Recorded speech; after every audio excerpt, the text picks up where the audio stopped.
le digital est aujourd'hui la colonne vertébrale du développement au niveau mondial. Et particulièrement au Maroc, il permet de gagner pas mal d'étapes en termes de transformation du pays.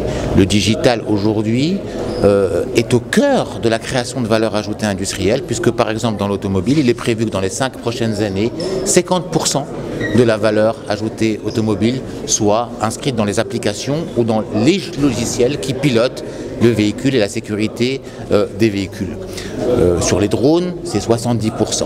Donc c'est dire l'importance du digital et du développement du digital dans la création d'emplois et la création de valeur, notamment dans l'industrie.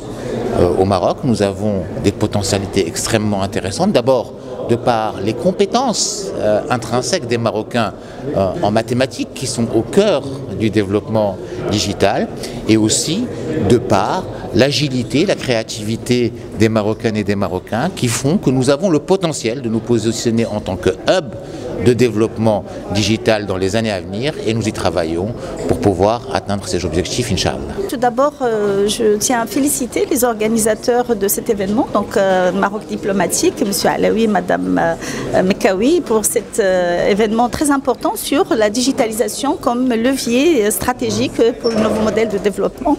Donc effectivement, la digitalisation elle est fondamentale. Nous l'avons vu dans le Covid, dès le début de la pandémie du Covid, comment elle a pu faciliter justement la continuité des services.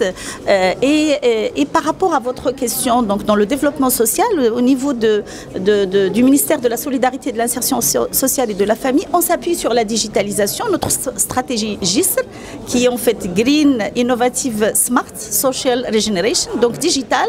By the way, j'aimerais dire que la smartness, c'est l'humain d'abord, c'est l'humain. La digitalisation n'est qu'un support, donc il faut comment faciliter l'insertion, c'est par des plateformes d'abord de formation, de formation sur l'entrepreneuriat, sur la gestion du projet, sur le montage de projet. Donc c'est ce que nous sommes en train de faire à travers Académie Etsemkin ou Empowerment Academy, à digitaliser tout le pôle social, c'est-à-dire les centres de l'entraide nationale, pour faire un guichet social unique, digitalisé, pour permettre d'atteindre plus de population et surtout recenser les besoins en temps réel, j'allais dire, et faire de la conception de l'ingénierie sociale pour répondre à ces besoins. Je terminerai par dire que grâce à la digitalisation, on va pouvoir aussi faciliter l'insertion par tout ce qui est aussi d'ouvrir le monde à ces jeunes, parce qu'il faut qu'on les forme aussi sur le digital pour qu'ils puissent et qu'elles puissent utiliser l'Internet, qui est une plateforme extraordinaire, les réseaux sociaux, pas que pour raconter, on va dire, des choses du quotidien, mais aussi pour travailler, pour apprendre, pour vendre. Et c'est un potentiel extraordinaire qu'il faut qu'on exploite, mais pour cela, il faut accompagner le capital humain, c'est-à-dire les personnes, les hommes et les femmes, pour qu'elles puissent être capables de profiter de cette plateforme digitale.